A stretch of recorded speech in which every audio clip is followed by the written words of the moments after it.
శ్రావణ మాసంలో ఒక్కసారి అయినా భగవంతుడి నామాన్ని స్మరించినా అది శతగుణ ఫలితాన్నే ఇస్తుంది. శ్రావణ మాసం అంటే పండుగల పర్వదినం, భక్తికి నిలయం, వేద పఠనానికి కాలం, ప్రకృతితో అనుసంధానం మరియు లక్ష్మీ కటాక్షానికి మూలమై నిలిచే శ్రేష్టమైన మాసం. శ్రావణ మాసం మహాలక్ష్మికి ప్రీతికరమైన మాసం. శ్రావణ మాసం శ్రీ మహావిష్ణువు జన్మ నక్షత్రమైన శ్రవణ నక్షత్రంతో సంబంధం. ఈ మాసం మొత్తం లక్ష్మీదేవిని పూజిస్తే ఆర్థిక శ్రేయస్సు, సౌభాగ్యం, ఆయురారోగ్యాలు లభిస్తాయని పురాణాలు చెప్తున్నాయి. వేద అధ్యయనానికి అనుకూలమైన కాలం శ్రావణ మాసం. వేదాలు చదవటానికి కాదు, గురువు చెప్పినట్లు విని నేర్చుకోవడానికి. శ్రవణ అంటే వినడం.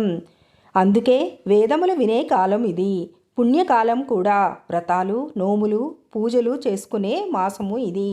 ఈ మాసంలో వచ్చే ప్రతిరోజు ఒక ప్రత్యేకమైన పర్వదినాన్నే కలిగి ఉంటుంది. మంగళగౌరీ వ్రతం, వరలక్ష్మి వ్రతం, నాగ చతుర్థి, రాఖీ పూర్ణిమ, కృష్ణాష్టమి, హయగ్రీవ జయంతి, రాఘవేంద్ర ఆరాధన ఇవన్నీ ఈ నెలలోనే వస్తాయి. స్త్రీలకు విశేషమైన మాసం. కొత్తగా పెళ్ళైన వధువులు మంగళగౌరీ వ్రతం చేస్తారు. వరలక్ష్మి వ్రతం మహిళలకు అతి ముఖ్యమైనదిగా పరిగణించబడుతుంది.